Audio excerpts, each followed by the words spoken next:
contre la crise turque, que des potions amères pour Erdogan. La Turquie a basculé la semaine dernière dans une crise monétaire. Après des années d'érosion, la livre turque s'est effondrée sur fond de tensions avec les États-Unis et de défiance envers la gestion économique de Recep Tayyip Erdogan. La devise turque a perdu environ 40% de sa valeur face au dollar depuis le début de l'année et connu une spectaculaire débâcle ces derniers jours. Après une accalmie, elle a replongé vendredi, alors que la crise avec Washington s'envenime. Pour les économistes, Ankara doit prendre des mesures urgentes pour redresser sa monnaie dont l'agonie inquiète l'Europe.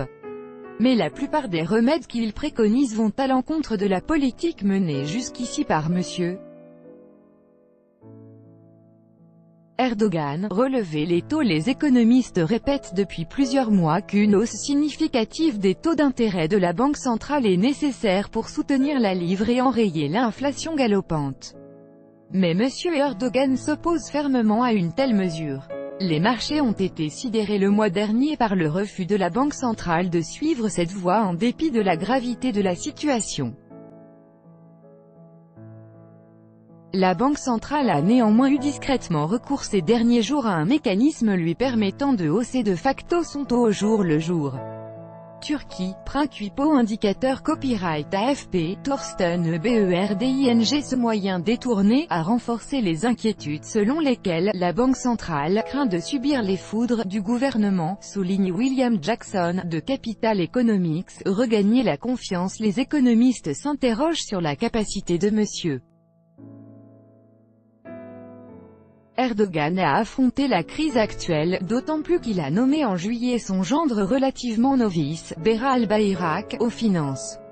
Les positions peu orthodoxes de M. Erdogan, convaincu par exemple que baisser les taux fait baisser l'inflation, ont créé une crise de confiance, souligne Timothy H., économiste spécialisé dans les marchés émergents. Vendredi, les agences de notation Standard & Poor's et Moody's ont abaissé la note de la dette de la Turquie, la première déplorant l'absence de plan crédible d'Ankara face aux turbulences actuelles. Après des années de forte croissance, grâce notamment aux largesses du gouvernement, les économistes appellent à ralentir la machine. M. Albayrak a assuré jeudi qu'il combattrait l'inflation et imposerait la rigueur budgétaire. Mais les marchés attendent des actions, apaiser les tensions si elle n'est pas la seule cause de l'effondrement de la livre. La crise avec les États-Unis, liée notamment au sort d'un pasteur américain en Turquie, y a largement contribué. Le ministre des Finances turc et gendre du président Erdogan Berat Albayrak, le 10 août 2018 à Istanbul. Copyright AFP, Yasin Akgül. Pendant que les tensions avec Washington se renforcent, Ankara multiplie les contacts avec la Russie et l'Europe, qui a vivement critiqué les atteintes aux droits de l'homme en Turquie depuis 2 ans. La crise avec les États-Unis va pousser M. Erdogan à être considérablement plus prudent dans son approche avec l'UE, souligne le cabinet Eurasia Group. Les libérations cette semaine de 2 soldats grecs et du président d'Amnesty International en Turquie ne sont pas une coïncidence, souligne une source diplomatique européenne. Demander de l'aide, la Turquie va-t-elle avoir recours au Fonds monétaire international (FMI)? La question se pose aujourd'hui dans les cercles économiques.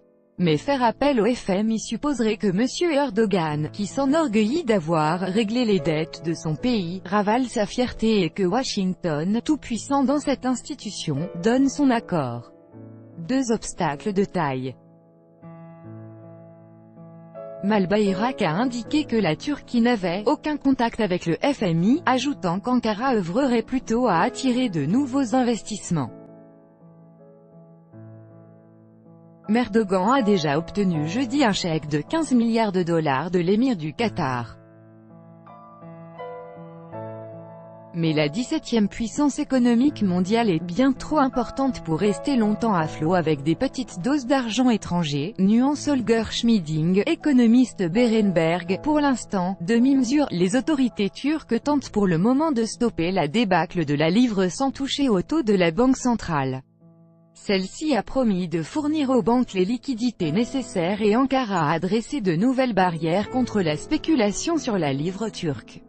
Pour l'instant, le gouvernement turc n'a fait que le strict minimum, juge Capital Economics. Erdogan va vraisemblablement essayer de tenir avec des demi-mesures dans les semaines à venir, anticipe M. Schmiding, de Berenberg. Il est peu probable que cela arrange les choses de manière décisive. Tout droit de reproduction et de représentation réservé, copyright 2018, Agence France Presse.